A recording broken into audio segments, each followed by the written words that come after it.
Hello, welcome to the Motorsport Review. I am Perry Brown, and yes, this is part two. So I've done a bit of introduction. You've met Eddie, you've met Louis, you've met Keith. You know that we're all here discussing our pre-season predictions. It ran on a little bit, so I'm bringing it into a second recording. This is that second part. We're going to discuss the top four teams and the Drivers' Championship. So this is where we get to the real meaty end of the championship predictions and discuss those champions, the constructors and the drivers.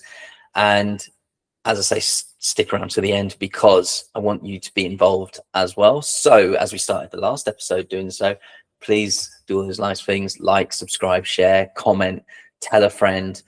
Whatever it is that you do to promote other podcasts, why not do so with this one and keep us going? And as I say, get involved. I'll go through all the details at the end. Get involved, get your predictions in, tell us whether we're right or wrong, and you could win yourself a t-shirt. So here we go, part two, and straight in with fourth place. But now we've got to get into the top four, and this is just the biggest dogfight, if you like, between four. I had in fourth place Red Bull Racing. Eddie, I'm going to throw to you as our resident Red Bull fan. Obviously, I'm completely neutral, but I'm slightly less neutral, shall we say, towards Red Bull.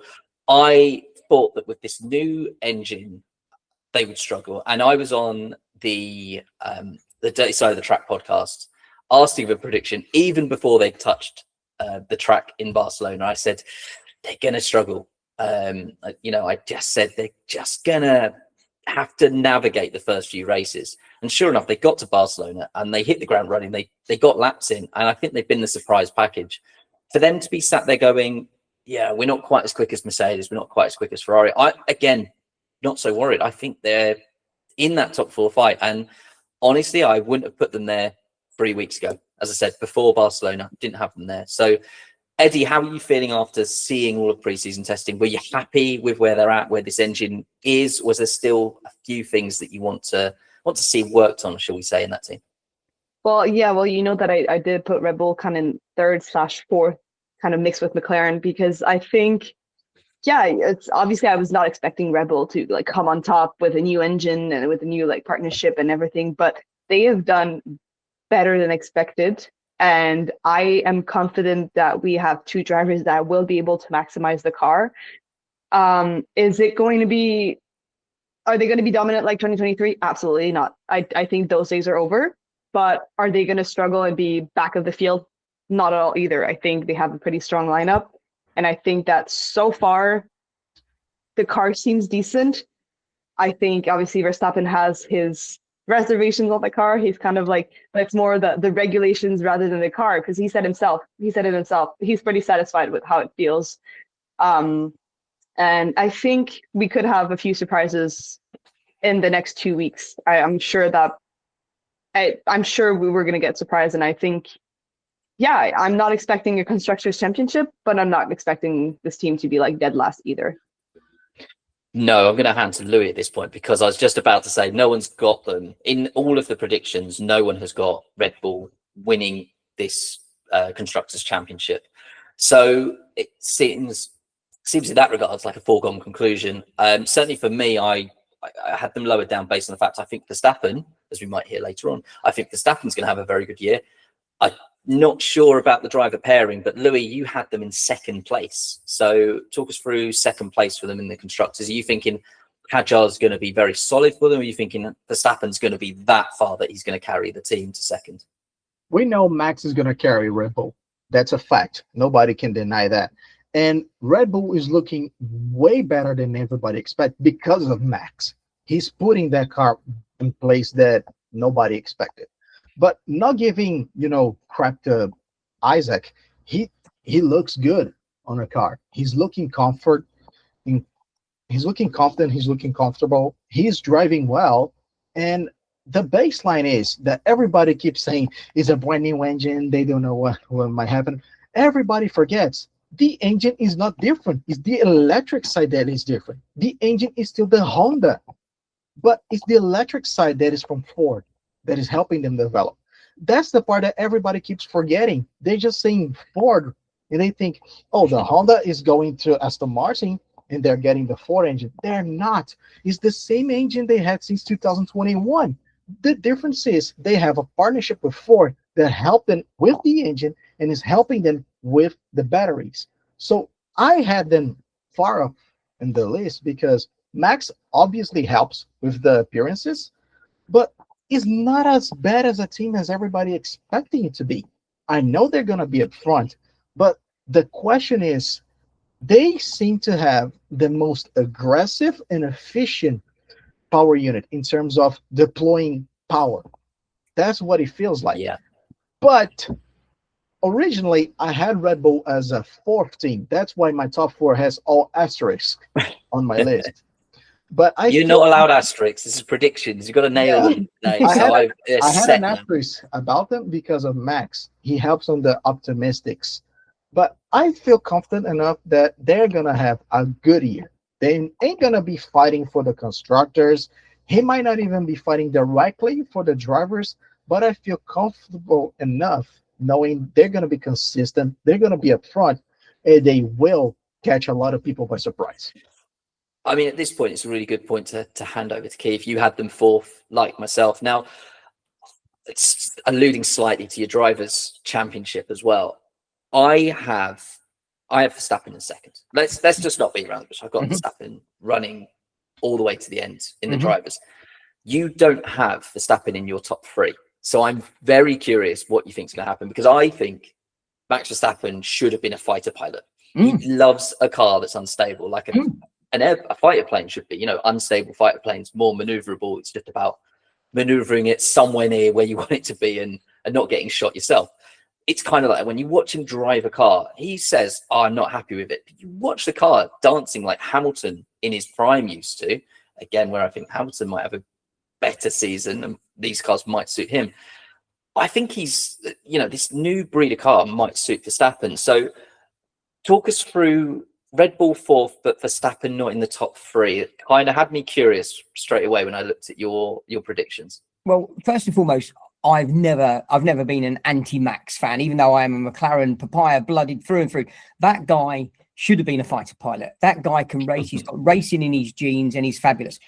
I did put in my top four for the cars. It's going to be so close this year between the top four. I think we're gonna watch them ebb and flow. One thing that worries me about Max is Max has carried a team now on those shoulders for quite a long time. He's had no backup partner. He's had to do all the hard work himself. I think one of my fears is for Max is that he has already a couple of times thrown his toys out of his car over the new car. He's been quite open, quite vocal. We know he's driving his socks off it. But will he be able to hold a car together for a whole season, trying to develop it, trying to build it? Next year, when the car's been, on the track for a little while, don't ever write the guy off. But I don't know if the guy's got big enough shoulders to keep on holding up a team. So that's why I've dropped him down, because I think he might need a rest year, if this makes sense. I think he might use this year to develop himself into the new car, find what it wants, and then come out all guns blazing in 27 and say, right, here I am, this is me.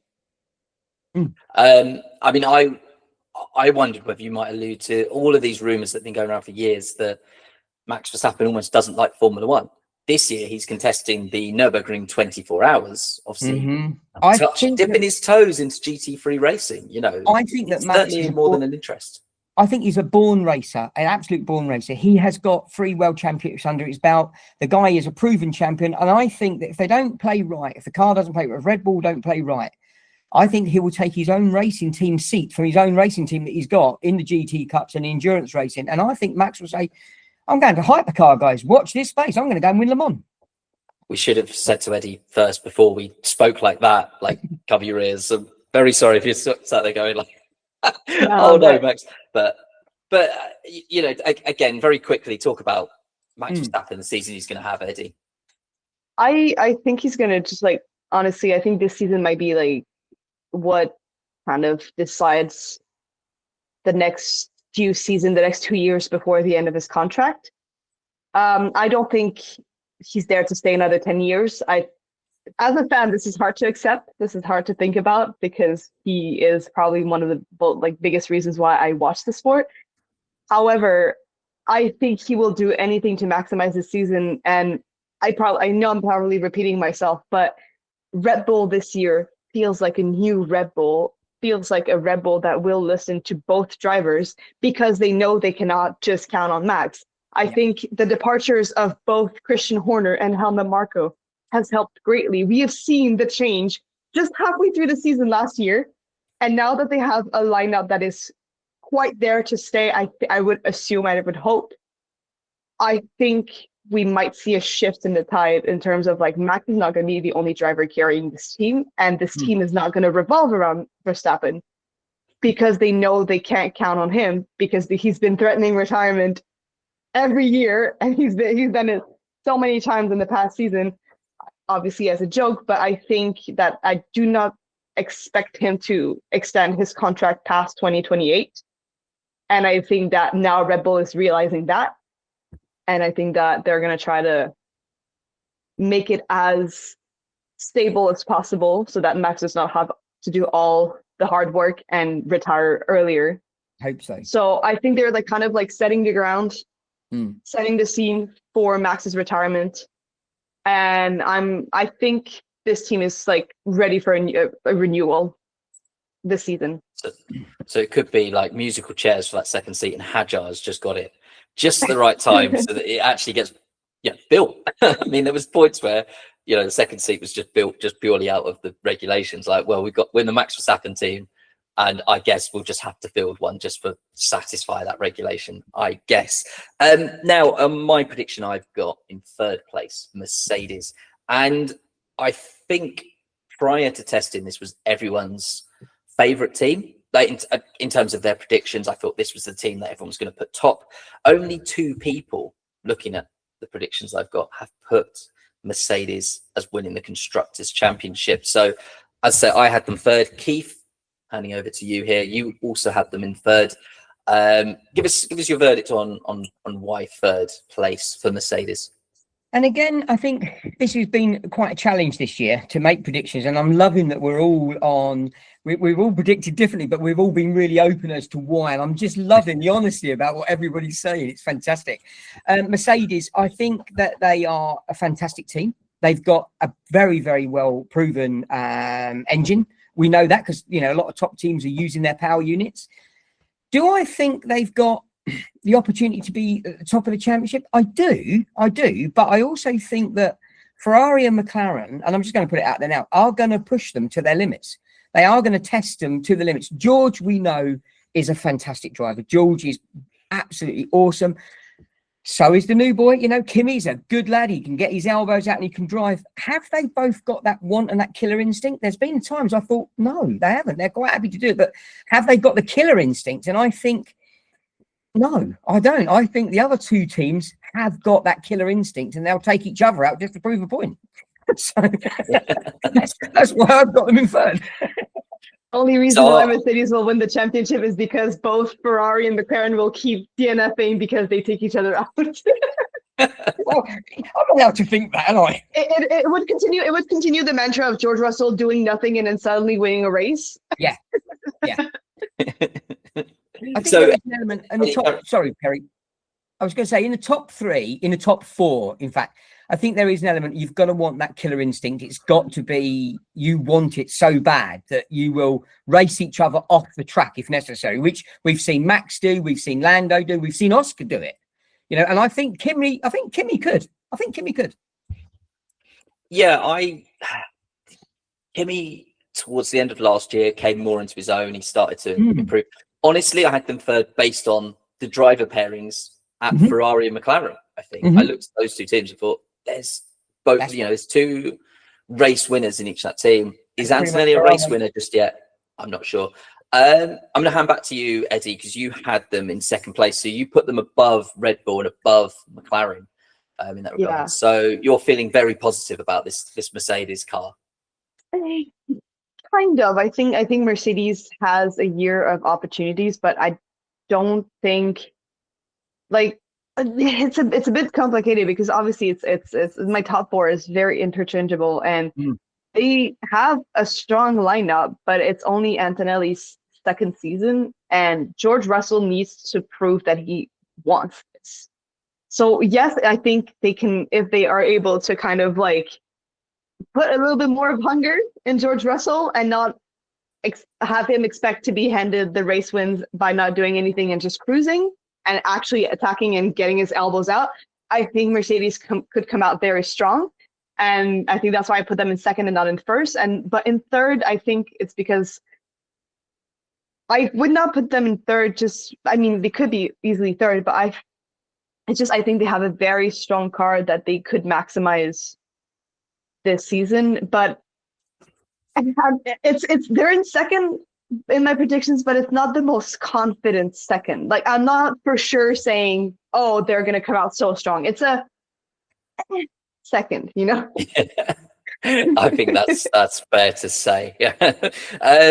Louis, you had them in third place, like myself and Key. So, and give us your view on this Mercedes team and on Antonelli. A lot of people hyping Russell's championship chances. It's the fact that people aren't putting Mercedes as Constructors Championship. Is that sort of implying that they're believing that Antonelli is not going to be it this year to keep the team at the top? Well, let's take a bit of everybody's train of thought for a second. So let's start with Kimi. Kimi last year was rough.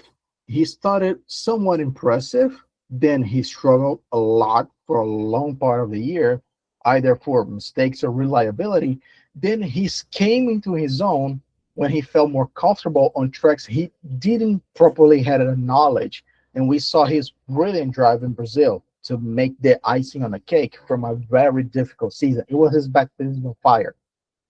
But I'm not confident at all in Kimi performing better than he did last year. Probably more consistent, but he ain't gonna be like this shining superstar like everybody's painting him to be. He's too immature. He's too green. He came to Formula One way too soon.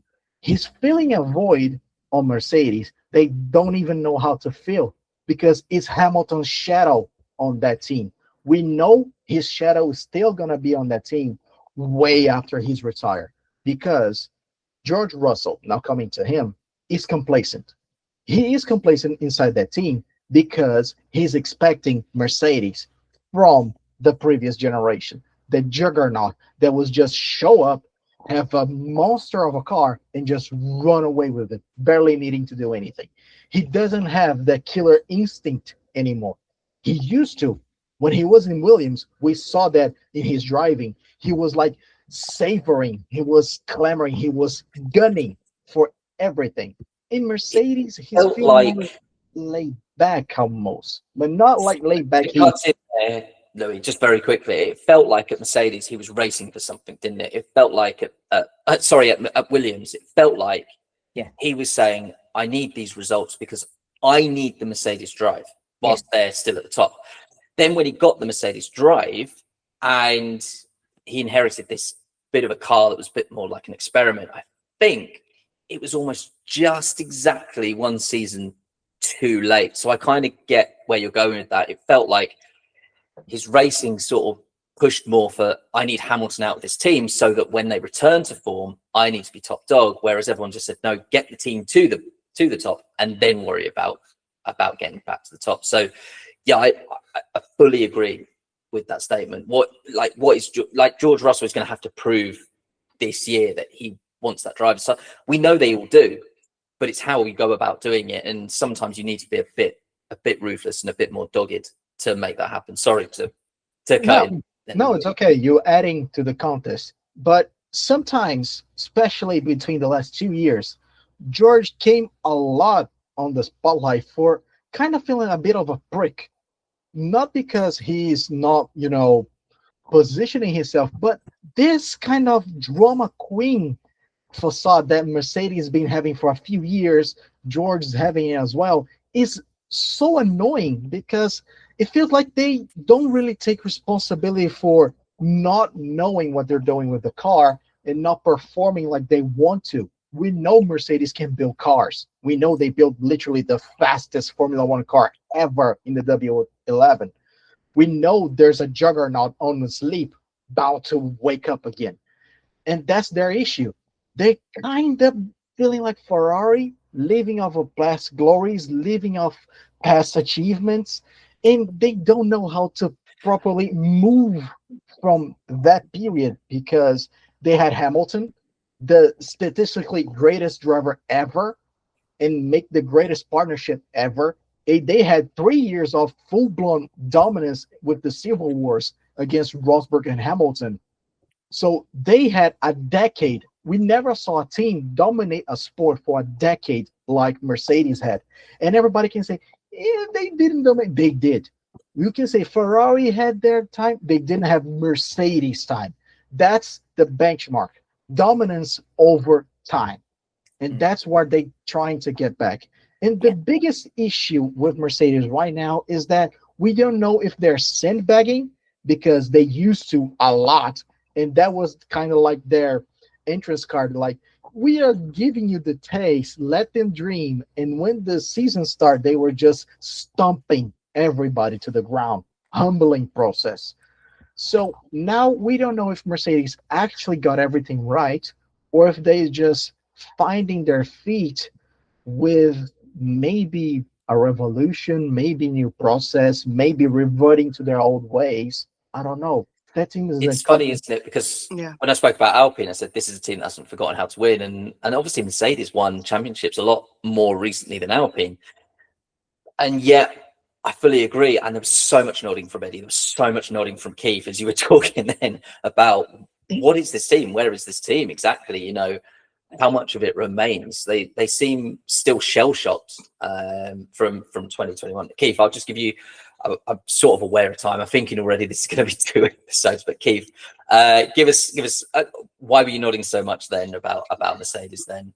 Because I think that Louis kind of hit on the head what all of us were trying to say. They are living on past victories. They were the greatest show on the earth. You know, at the end of the day, they really were. But yeah, I totally agree with they. You know, they didn't really. There was a lot of whinging in the team. There was a lot of tail-telling going on. It's not fair. He's doing this. Make Kimi move over. I'm faster than him. Well, actually, no, you're not faster because you moved over, but you can't now get.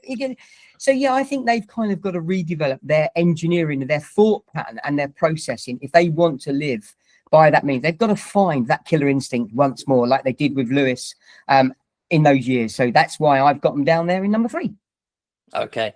And moving on then to a team that very much still have a killer instinct. Reigning champions in 2024. I've got McLaren in 2nd. So Louis, your verdict that I'm fully biased one way. I'm not. I am. But I've got them in 2nd place. I'm going to hand to you, Eddie. I haven't spoken to you in a little while, just to wake you up. Eddie, you had them in 4th place like Louis. So you explain. Don't let me take the thunder. 4th place, explain. Okay, so I think the new regulations are not going to be kind to McLaren. I think we've had drivers that, especially Lando Norris, that are easily shaken up. That's maybe less last season, but when things don't go McLaren's way, they are easily shaken up and have more trouble kind of like dusting themselves up and like picking it up. We've seen it with Oscar when there was the whole Monza swap. He kind of went into a drought and a lot of self-doubt, and he talked about it. We've seen it with Lando being stressed during races and completely bottling it during races. So I think that this new era of uncertainty, even though they did very well in testing, I think this might be the thing that kind of like, how do I say this? Removes the crown from McLaren. I don't think they're going to do bad, but I don't see them being constructions. I don't see them being like champions for a 3rd year in a row. I think they have potential, but I think that the uncertainty of things might shake them up a little bit and kind of like shock them. And I think this might be the reason why I put them in 4th. I think the new regulations, it's new for everyone. But I think that compared to the teams in top 3 that I put, they're going to have more trouble adapting to these regulations. We've seen it with just the starts. When they were practicing starts, Norris had a lot of trouble doing those starts, bottling up already. And I was talking to my friends. My two friends were huge McLaren fans, and one of them is a huge Lando Norris fan. So she was already joking, saying he's practicing for the season. He's getting ready. He knows how to do it. So I think I'm saying we're not like far from a surprise. I think McLaren could easily pull it off, but I don't think it's going to be a dominant season like they've had in 2025. Far from it. Yeah, I can't disagree. I think it'd be far from dominant. I don't think anyone will be dominant. Keith, I'll let you speak in a second. I can see you getting. I'm just going to let that wind up just a little bit before I unleash you. So I'm going to let Louis speak first, just to keep, I say, winding that up a little bit. Louis, you had them in 4th place as well. Give us your verdict on. Man, there's a lot of things about McLaren from the last 2.5 years that legitimately pissed me off over that team. The anxiety inside that team on making decisions, not trying to piss any driver, trying to stay neutral but screwing up most of the time. And you said dominant season last year. They didn't have a dominant season last year. They were the best car, the best driver in team, but there shouldn't even be a championship fight outside of McLaren.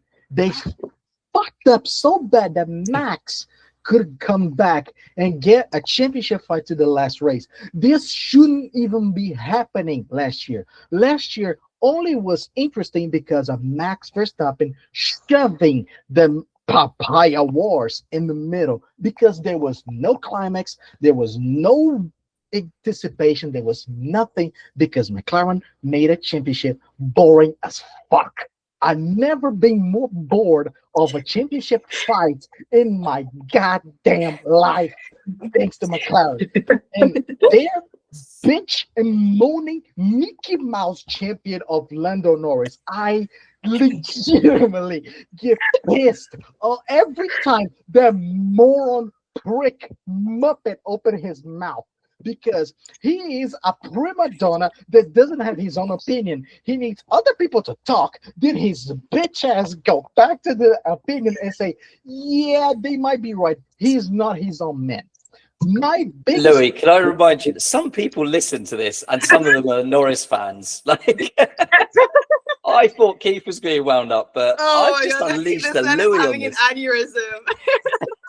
You're gonna give Keith an aneurysm. No, but I honestly can't disagree with McLaren are a good team and they have an amazing lineup, but it's true that they're quick to yap, especially Norris. No hate to him, but he said at the end of the season, oh, there's a lot of comments that I have said during the season that I regret and I apologize. And then beginning of season, bam, starts again and starts controversy again. And I'm like, I thought you've learned something. You're supposed to have matured. You're championship. You're champion now.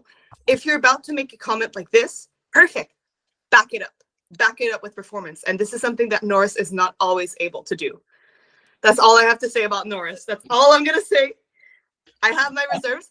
I do have to say, though, the one person on the McLaren team really pissing me off is Zach Brown. Yes. That's all I'm gonna say. That's all I'm gonna say. Now I'm done bitching about McLaren. That's all I'm gonna say. I still have a lot of bitch and moan to do about McLaren, but I'm gonna stop. I think we're gonna stop. Before I throw you two off, I knew this was coming. That's why I said, Keith, I'll leave you to the end. The voice of reason, of course. I'm leaving. I'm muting you two. Right. Anyway, we get to the bit where we talk good about McLaren, because those two. I think it's fair to say that was. I've tried to be positive about McLaren. I tried to have a positive approach, but I can't say that Louis is wrong. So it's a big year for them. It has to be said. They weren't dominant, but they only won the championship with 7 races to go last year. So, I mean, perhaps they'll be less dominant and win it with 4 races to go this year, because, Keith, you have them as Constructors Championship. Doing the three-peat, yes, sorry to anyone that hates people saying that. Keith, what makes you think that they will be champions, and why are Louis and Eddie wrong? Louis, Eddie, please stop for a second and let Keith talk. I suppose, first and foremost, everybody knows that Keith bleeds papaya blood. I've been a McLaren fan since the 70s, the 1970s. Yes, I really am that old. I became a McLaren fan because of James Hunt, and I just absolutely loved James Hunt, and he took me towards McLaren, and I've stayed very loyal to the team. I'm a team supporter, not a driver supporter, first and foremost. So we get that bit out of the way. Has everything that you guys have said been wrong? No. Hell no. Did we have two prima donna drivers where we kept saying the papaya rules, then we've got two number one drivers? Doesn't always work. We've seen that in happening. One of them's going to sulk, one of them's going to go off. But I do know that the team worked very, very hard on the mental health side of life. They did bring in coaches to help the guys to change their attitude, to change their approach. The one thing I'm going to do is I'm going to stick up for Lando very quickly. Okay. Just for he's British, ladies and gents. And that's all I'm going to say. We are not always good at the way that we express our feelings. People do a high five. We run away going, oh, definitely not. One's not going to show oneself up like that. You know, everybody puts their hand in a big circle and does a great big cheer. We're like, excuse me, that's actually not very good. That we'd rather extend the right hand and have a handshake. We are very different in our approaches and our language and our terminology. And when we're in a worldwide sport and we're mixing with people that are very vocal, we've got people that are very flamboyant. That's not always the best for us British chaps. Let's just say that. However, you do have at least 4 other British drivers on the grid, and they do not spark this much controversy as Lando does. Maybe Okay, I'm going to give you that. Maybe George Russell, but yeah. But George, yeah, I get your point. If we have time by the end of the episode, we can give an escalation of what we think of the British drivers going from we don't have time now. What do you mean at the end of the episode? As a Canadian, I'm just not going to say anything because we're still part of the Commonwealth. So I'll try to say Commonwealth that we wanted to throw stones at your driver, but we don't say anything about. I know. I can't. My driver sucks. Okay, I'll finish. I'll quickly finish off. I've got a very much, and I said this to Perry at the beginning when we said about predictions, the top 4, in my opinion, was extremely hard to predict. Absolutely, yeah. I've stuck McLaren on number 1 for the pure and simple reason is we can live in hope. Okay, there might be a genie, there might be a magic wish. I believe fire. I want my team to be number 1. Will they be number 1? Who knows? With enough delusion and imagination, anything is possible. That's my goal. I mean, you're about to become a Ferrari fan. That style, the way you're going. You're gonna.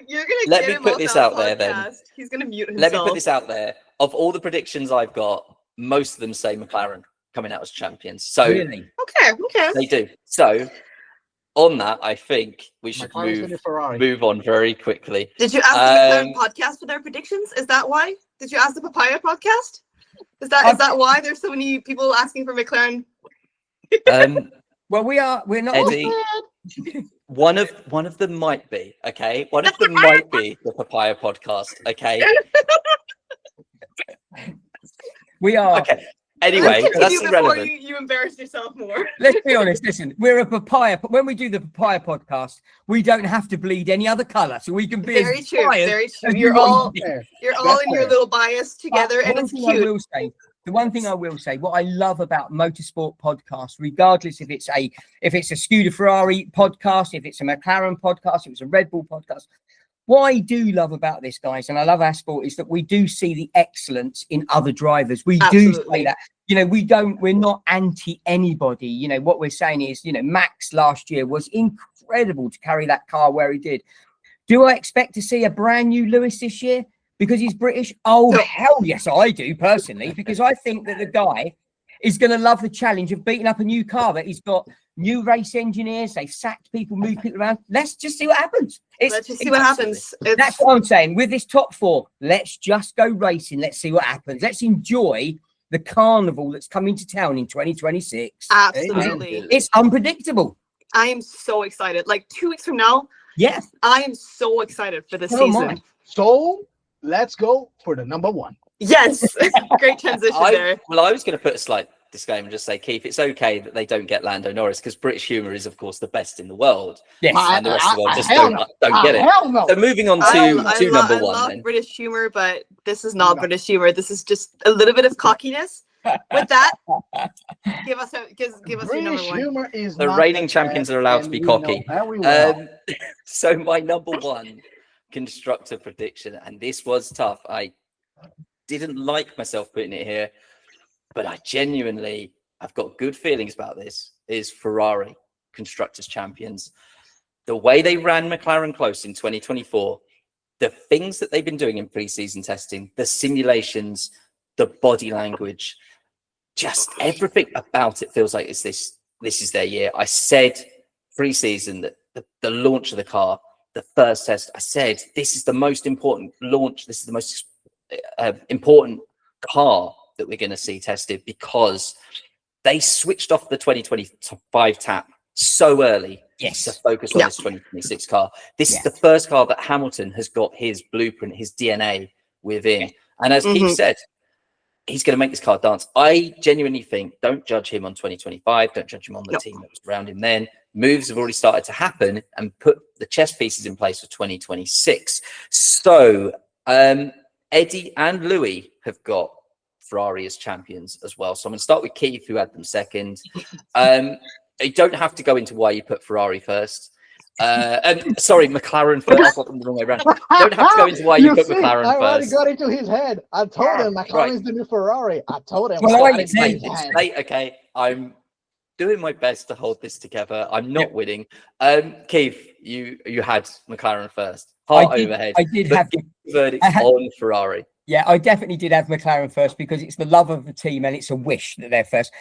Could I have put Ferrari in the number one spot in my house? Hell no. I would have never lived it down. My wife is a staunch Ferrari fan, and I cannot agree with her for once that they're going to be there. But no, I've got Ferrari. I've got it up there. I've kind of got Ferrari in a position where it was back in the days with Ford and Le Mans.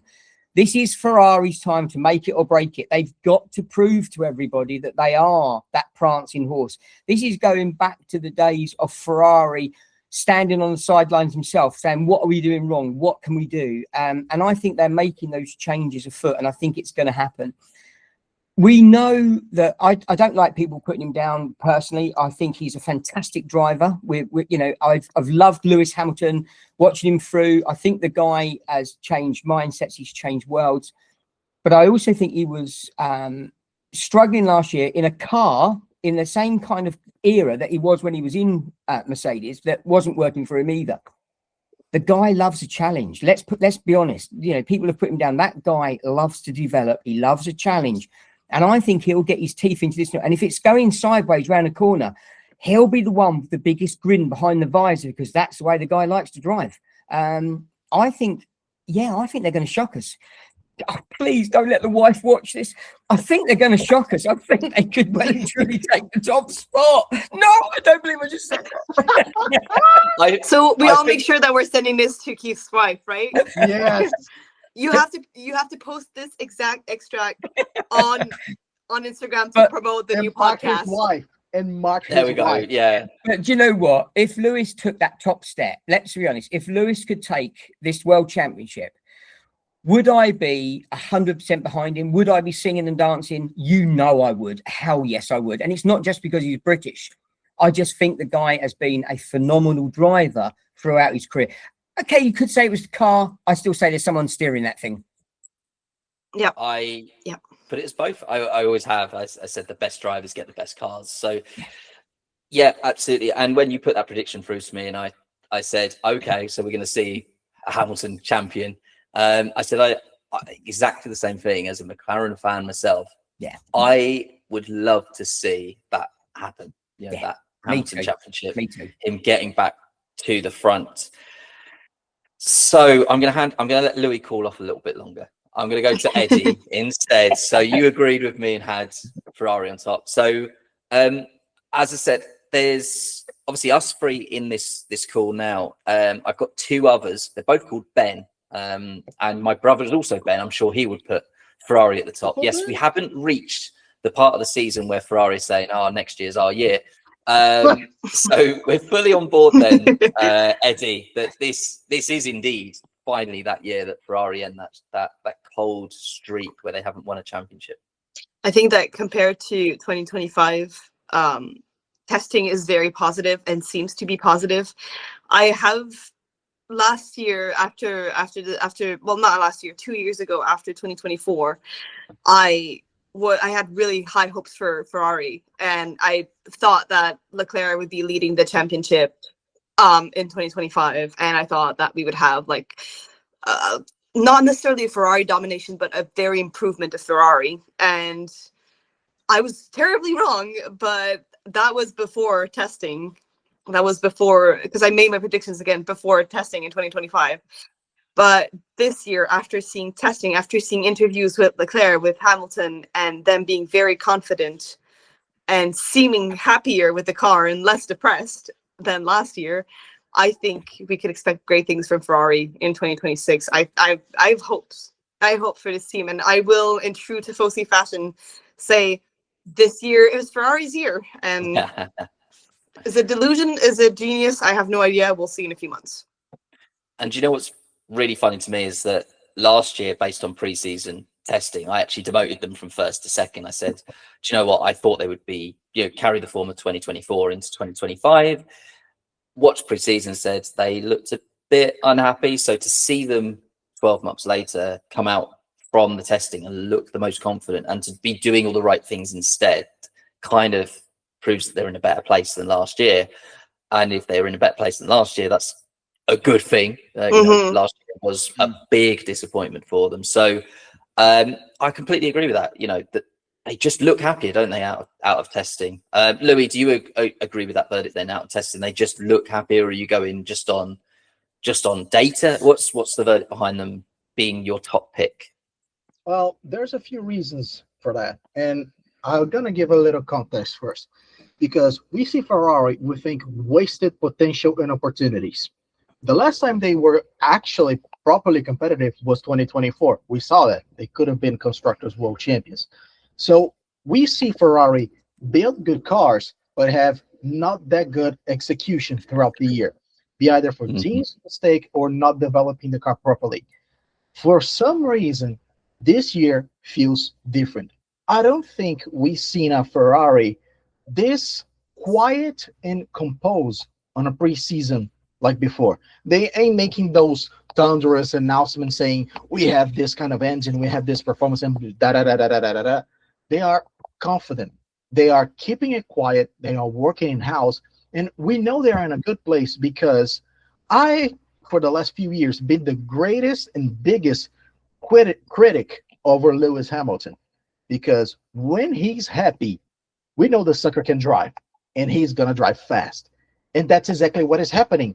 He's smiling, he's giggling, and he's happy on interviews. We haven't seen this Lewis Hamilton in years now. And this Lewis Hamilton is dangerous because he's confident, he's comfortable, and he's in a window where he doesn't have anything else to prove or lose. What he's doing right now is just savoring the moment. And like Keith said, he's savoring the challenge. Yeah. But where my reservations start is Ferrari looked great on launch laps, but they always been good on flying laps. We know this. The car always been good on the time, but the rest is where we're not seeing exactly. The car looked unstable at the rear a lot of times. Is very responsible on the technical parts of the track and on slow speeds. Feels like a repeat of 2024, where they constantly say the car is good on slow speeds, can pick up speed really well, and we saw that on the start. That car jumps out of the line like a rocket ship. It starts really well, can put the power down. My issue is that, are we gonna see this Ferrari composed, collected, well-structured the whole year, or are we gonna see the typical Ferrari management putting his hands on the team, not listening to the drivers, getting the ego to interfere on everything else? I have Ferrari as my pick for the championship, but everything can happen. There's no clear-cut favorite from this. Absolutely not. And I think that's what we've very much been keen to hark on, that it's so unpredictable, and it's one of the best things looking ahead to the season, that we don't know where they're going to be. I mean, as I say, I had them down as champion, but when we go to the drivers, you'll see that perhaps I have less confidence in either one of the drivers stepping forward. I think as a pairing, I think that's where their strength will be, matching up with the team, with that execution, with everything else. I think they'll have just enough to get it ahead of the line, ahead of McLaren, who again got two drivers that are going to work together. Let's quickly switch tact now. We've discussed the constructors. We've got the rankings of them. Very quickly, let's talk about the drivers. I'm going to go to each of you and go to your top three. And I'm going to start with Keith. So for yourself, in third place, I have George Russell. In second place, I have Lando Norris. Third place, I have Lewis Hamilton. Again, won't tell your wife, don't worry, it's fine. But you've got that full belief that Lewis Hamilton, we touched on it a little bit earlier, but yeah, talk us through the thinking behind the drivers. You know, you said you believe McLaren, but not in Norris and Piastri, perhaps. Yeah, I'm going to go back to what Louis just said just 2 seconds ago. He said, Lewis has got nothing to prove. He's won it all. He's lost it all. That potentially makes him possibly one of the most dangerous drivers on the track because he's got nothing left to prove. The guy can do it if he wants to. We know that. So I've kind of, as much as, you know, wifey will kill me for saying, I do. I see that Lewis could potentially take this year. I think everybody put a lot of pressure on his shoulders last year when he jumped in 25. But that car wasn't working before he got in it. And everybody thought he was going to be the magic wand. Well, he was trying to be the magic wand, but they wouldn't always listen to him. To much so that poor old Fred, bless his heart, this season had to have a bit of a turf out. And, you know, if any team principal's done some hard work in the off season, it's been Fred moving people around and making big changes. So I've kind of got Lewis up there. Oscar and Lando have got potential to take each other out. Absolutely. And ruin each other's opportunities for a world title. Because let's be honest, as much as we like them to pretend they like each other, there's not a lot of love there. Let's be totally honest. When Lando won, you heard him saying, we did this, we did that. I know you guys are not all Lando fans, but when Oscar, it was I. It was me. The other one was we. One's a team player, one's an individual with a manager that will push him to about as far as he can get him. So I've kind of got them back down in second. George, I think, could be there, but I also think that's a sliding change because I would never write off Max. I would never write Max off, and I would put Max as into to rob those seats quicker than anybody can blink if he had an opportunity. So that's my top three. That's my thinking behind putting a Ferrari ahead of my team. That's the Brit bias talking, so that's okay. It's definitely noticed, Keith, that your top three are all British. But moving on. Come on now. I'm going to go to Louis next, and you'll see why in a second. So just hold on 2 seconds, Eddie. There's a very good reason. Louis, you've got in third place, you've got Oscar Piastri, so the other McLaren driver. So you think he's going to finish ahead of Lando Norris, which is interesting. You've got Max Verstappen in second place, and you've got George Russell as our champion for this year. So talk us through those three, the picking of those three. Okay, let's start with Oscar first. I always seen something in Oscar that I never saw in Lando, and that is killer instinct. A born natural killer, seething with blood. He wants to win. And the fact that his manager is Mark Webber of all drivers make this even bigger because Mark does not like the moniker not bad for a second driver. He literally needed to, take this and just suck it up and drive. And we know Mark could drive. He fought for the World Championship in 2010.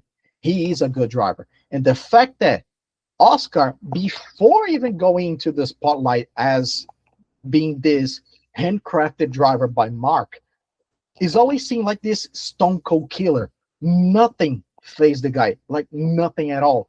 He always seemed way too cold, way too calculus, and way too focused. The fact that this perception of him changed, I don't think it's his fault. I think it's a combination that caused this. McLaren being suddenly a top team again after years of difficulties helped them kind of misstep a little bit because Oscar is getting a train on full speed. He's not catching up to that speed quite yet. It's going to be his fourth year in Formula One. He's going to have a championship fighting season on his belt now. Plus, he's going to know what it feels to be on a drought and what it feels to bounce back. But he has a chip on his shoulder. He knows that that team, whether everybody wants to admit or not, is Lando Norris' team. It is his team because he is the darling. He is the kid from the program. He's the kid that been nurtured for years. He's been the one on the mouth from Zach Brown every single time he could talk. Oscar was kind of like the back burner. Every time he would talk, he was Lando this, Lando this, Lando, Lando, Lando, Lando, Lando. Oscar was seen as a prospect, but he was not the priority in McLaren. And Oscar's focus now will be, I am my own man. I don't need support. I don't need anybody. That's why I think he's going to overshadow Lando for the simple fact that now he's giving Nico Rosberg vibes. Yeah, I think it will be a really big season at McLaren, like which of those driver comes out on top and how they do it as well. Sorry, Louis, moving you on to then second place for Verstappen. Just losing up to George Russell, I'm guessing that fight's going to go all the way between those two. Yeah, we know there's bad blood between Max and George. There is. They do not mind talking crap about each other. There's no love lost, especially when we had Toto Wolff and Christian Horner in the mix as well. There was no love lost among them. The difference now is George will never take a word back. He's became way too prideful for that. And Max is outspoken. We know how he is. If he thinks something needs to change and needs to be done, he's going to say out loud and he's going to do it. That's the same thing consistent about it. I put him in second because he's Max. You can never consider him out of any possibility at all. And if you think he's not going to have a shot, at least of being competitive or for a while being a championship hunt, you need to watch 2025 all over again. Because that season summarized who Max Verstappen really is and why he is the Dutch Lion. Why his logo is a lion. He's ferocious. He's ruthless. He's going to use the rules to his advantage. He's not going to bend them. He's not going to break them. But he's going to use what is written to the letter and make you choose. You either let me by or we are out. He is an old school driver. Like Keith said, he's a pure blood driver. He likes to push. He likes to ride. He likes to eyeballs out. He is that kind of guy. He's a dying breed of drivers. He's from the same cloth as Lewis Hamilton, Fernando Alonso, Sebastian Vettel, Kimi Räikkönen, that crop of drivers that had blood on sight. He's that kind of driver. I think he's losing to George just because he's going to be limited by his equipment. This moment right now, talking, Red Bull on the long term has a higher ceiling to achieve. But right now, they are limited from knowledge. Their book is way too short on being a factory team, running their own operation on their own without counting on anybody else. Mercedes is used to this. They have years of experience. And George needs to take the axe off his back because he's on a literal deathbed. If he's screwed up this season, which is his best opportunity since coming to Formula One, is going to bring it up the question, why bother even bringing to the main team if he can't hack it? Because that's the question. Absolutely.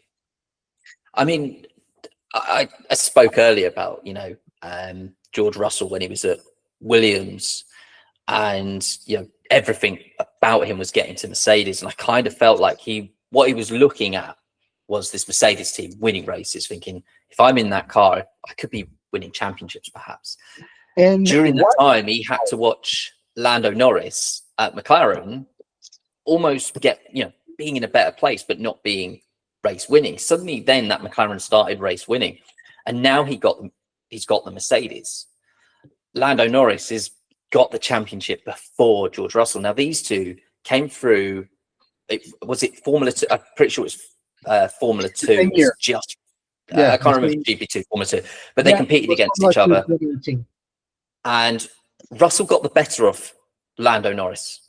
He became champion that year. They arrived in Formula 1 together. They're good friends. But I feel like Lando Norris getting that championship last year just would have been a little bit of a ticking off to George Russell above everyone else. And I feel like that's going to be his main impetus this year. Eddie, I'm going to switch to you then. Your top three was the same as mine, but in a different order. So we've got the same three drivers. You've got Russell third, Charles Leclerc second, and your champion is Max Verstappen. Typical Verstappen Red Bull fanboy right there. But again, talk us through that championship then. Russell, Leclerc, Verstappen. Yeah, so for Russell, I think he's gonna want to win something. I think he's gonna have a lot of effort, and he probably will finally have a car that like kind of follows him. But I think what will kind of make him miss the first place will be the fact that he has no attack in him. He is lacking this killer instinct that we've talked about, and I think this could be the reason why he misses out on a championship. So that's pretty much all I have to say for Russell. I have great expectations for Mercedes this season, but I don't think they're ready to be champion yet. For Leclerc, I think I'm very confident for Leclerc this season. He wants this, and he's been working hard for a championship fight, and he hasn't had one in a while. And I think having a car in which you feel confident might help him.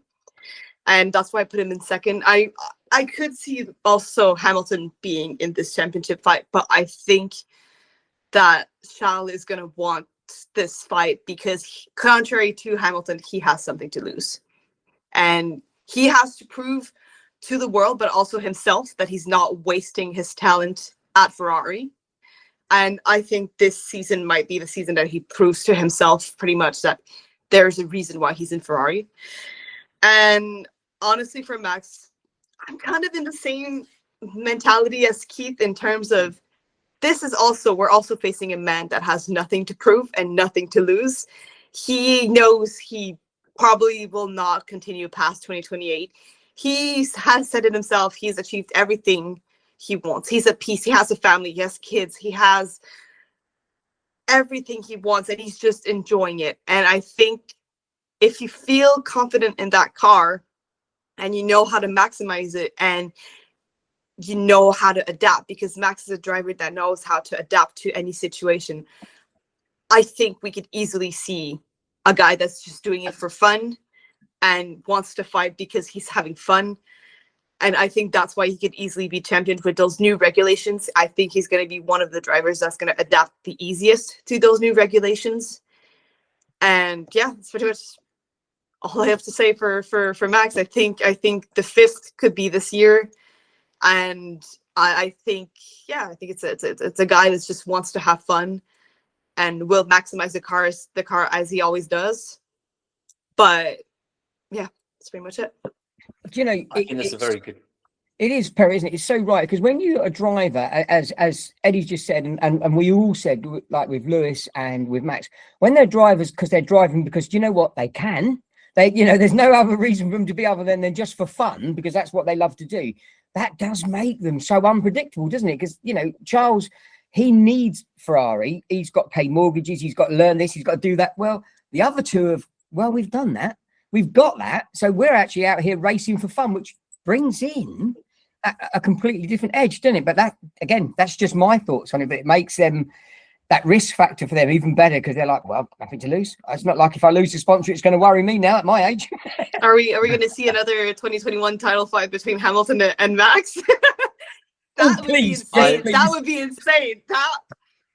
That would be insane, because now we would have like the stakes of, yes, an eighth, but also a fifth and not like a first championship. It would be quite a surprise if we got another title fight between Hamilton and Verstappen.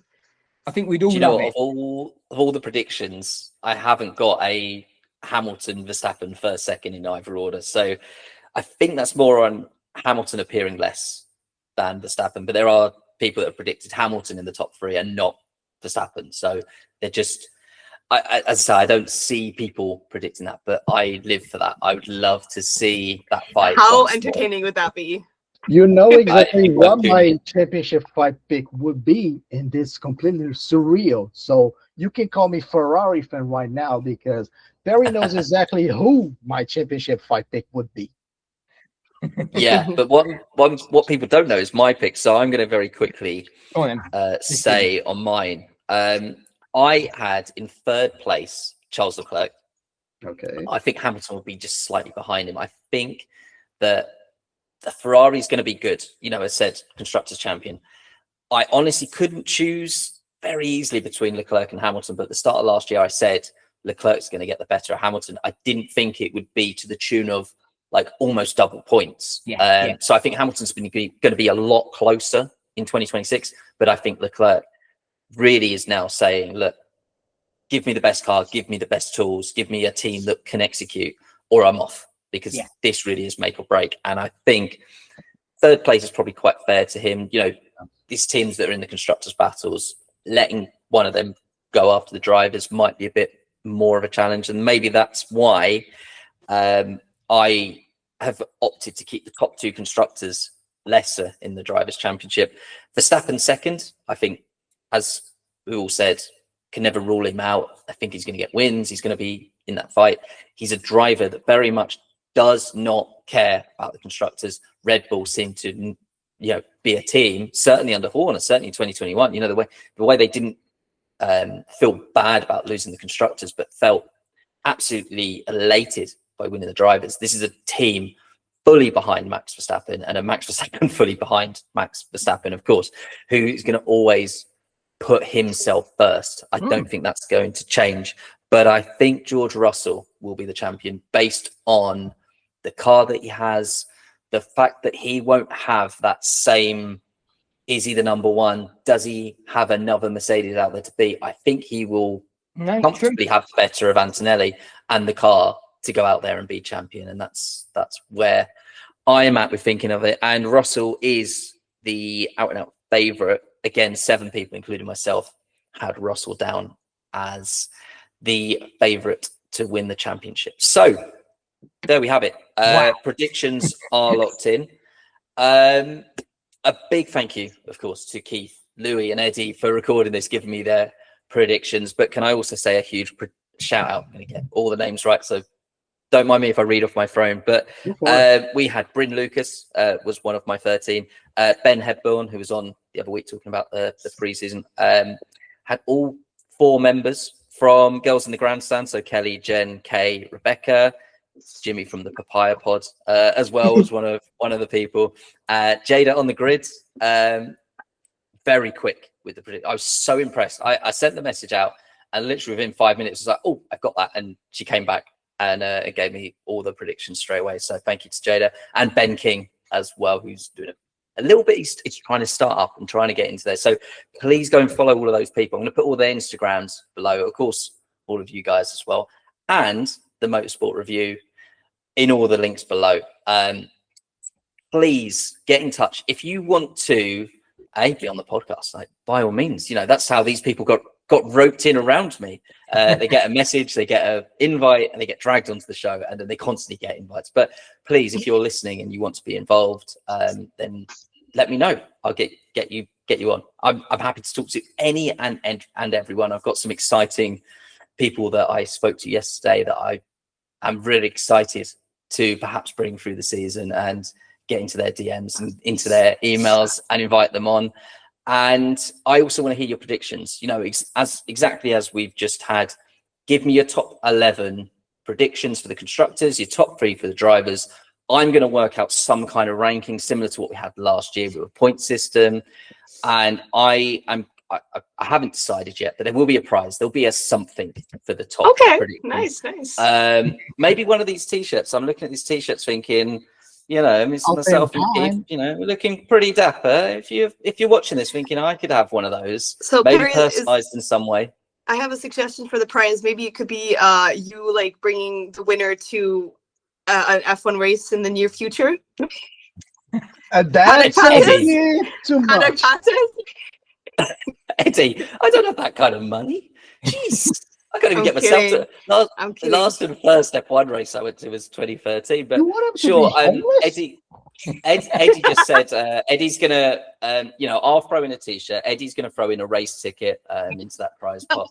No, for perhaps for a T-shirt. If he's gonna throw a visit to his museum at his house from the 70s of McLaren memorabilia. And Lou will give you a 20-minute TED talk on why McLaren are going down the drain. So we'll throw something. And why I into hate the Ferrari, mix. and especially when I say they're winning. But really importantly, get those predictions in. I have all the DMs open, obviously, on the Motorsport Review. Come and find us wherever you socialize online, social media, I think they call it. I'm down with the kids. But we also have email, themotorsportreview@gmail.com. Please get in touch. Give me those predictions. They can be wild. They can be epic. They can be completely wrong. They can perhaps be right and win you a t-shirt. I'm going to go out and say it. I'm going to order a t-shirt for the winner, and you can even have it customized, because as you see, mine's red, and Keith's mine's way could have red. Mine's papaya. There is no way I'm having red on a shirt ever. So you can pick the color. We'll get it done. We'll get it made. We'll get you a winner's t-shirt with some extra text as well. So that's going your way if you can get your predictions in. As I say, for now, thank you so much for listening. As Louis said at the head of the show, I think it's going to be 2 episodes, but at least in one of the episodes said, please like, please subscribe, please follow, please get in touch, please contact us, please do all of the lovely stuff that keeps this podcast coming your way. Thank you very much, Keith, Louis, and Eddie. I'm going to let you go now because it's approaching, it's on dinner time. It was like mid-afternoon and I've gone on for so long that it's gone into the evening. I'm going to go now, apologize to my wife. Keith, you're going to have to go and get divorced, because I'm going to clip that section of you saying that Ferrari are going to do well, and I'm going to post it on social media. For now, wherever you're listening, have a very good day, and I hope you've enjoyed listening as much as we've enjoyed recording. So thank you so much, and all the very best. Goodbye.